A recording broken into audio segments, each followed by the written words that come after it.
নমস্কার, সুজিত ডায়েরিতে আপনাদের সকলকে জানাই আন্তরিক স্বাগতম। আশা করি আপনারা সকলে ভালো আছেন।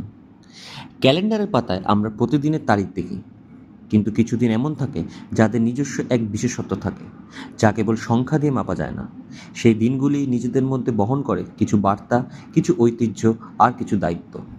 আর আজ 5ই জুন 2025 তেমনই একটি অসাধারণ দিন। আজ বিশ্ব পরিবেশ দিবস। যে পৃথিবী আমাদের আশ্রয় দিয়েছে, নিঃশ্বাস নিতে অক্সিজেন দিচ্ছে, খাবার যোগান দিচ্ছে, সেই ধরিত্রী মাকে সম্মান জানানোর দিন আজ।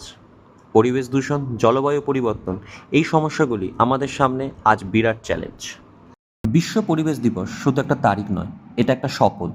আমরা যেভাবে আমাদের পরিবেশকে ধ্বংস করছি, তাতে ভবিষ্যৎ প্রজন্ম এক ভয়াবহ সংকটের মুখে পড়বে। গাছ কাটা, প্লাস্টিকের ব্যবহার, জল ও বায়ু দূষণ, এই সব কিছুর বিরুদ্ধে আমাদের এখনই রুখে দাঁড়াতে হবে। তার জন্য আমাদের ছোট ছোট কিছু পদক্ষেপ গ্রহণ করতে হবে, যেমন গাছ লাগানো, প্লাস্টিক বর্জন করা, বিদ্যুৎ সাশ্রয় করা। এগুলি বড় পরিবর্তন আনতে পারে। আসুন আমরা সকলে মিলে এই পৃথিবীর প্রতি আমাদের দায়িত্ব পালন করি। পরিবেশের কথা বলি, তখন জলের কথা না বললেই নয়। আর জল মানেই তো আমাদের মা গঙ্গা। হ্যাঁ, ঠিকই ধরেছেন, আজ গঙ্গা দশেরা। এটি হিন্দু ধর্মাবলম্বীদের জন্য একটি অত্যন্ত গুরুত্বপূর্ণ উৎসব। বিশ্বাস করা হয় যে এই দিনেই দেবী গঙ্গা মর্তে অবতীর্ণ হয়েছিলেন। এই উপলক্ষে জ্যৈষ্ঠ মাসের শুক্লপক্ষের দশমী তিথিটি অত্যন্ত শুভ বলে মনে করা হয়। গঙ্গা দশেরার দিন ভক্তরা গঙ্গায় স্নান করেন এবং মনে করা হয় এতে দশবিধ পাপ ক্ষয় হয়।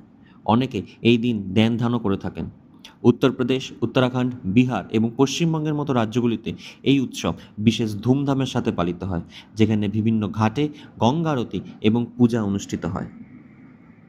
একদিকে মা গঙ্গার মর্তে আগমন, যা আমাদের জীবন ও শুদ্ধতার বার্তা দেয়, আর অন্যদিকে বিশ্ব পরিবেশ দিবস, যা আমাদের প্রকৃতি ও পরিবেশকে বাঁচানোর অঙ্গীকারের কথা বলে। এই দুটি উৎসবই একে অপরের পরিপূরক। গঙ্গা যদি আমাদের সংস্কৃতিতে পবিত্রতার প্রতীক হন, তবে পরিবেশ হলো সেই পবিত্রতার মূল উৎস।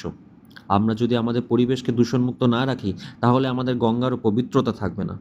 আজকের এই দিনে আসুন আমরা সকলে মিলে একটি শপথ নিই, পরিবেশকে রক্ষা করার, নদীকে পরিষ্কার রাখার এবং প্রকৃতিকে সম্মান জানানোর শপথ। কারণ এই ধরিত্রী আমাদের আশ্রয়, আর গঙ্গা আমাদের প্রাণ। ভিডিওটি ভালো লাগলে অবশ্যই লাইক করবেন, কেমন হলো তা অবশ্যই কমেন্ট করে জানাবেন। আর এরকম অজানা অনেক তথ্যের জন্য সুজিত ডায়েরির পেজটাকে সাবস্ক্রাইব করতে ভুলবেন না। ধন্যবাদ সকলকে। জয় হিন্দ, জয় ভারত।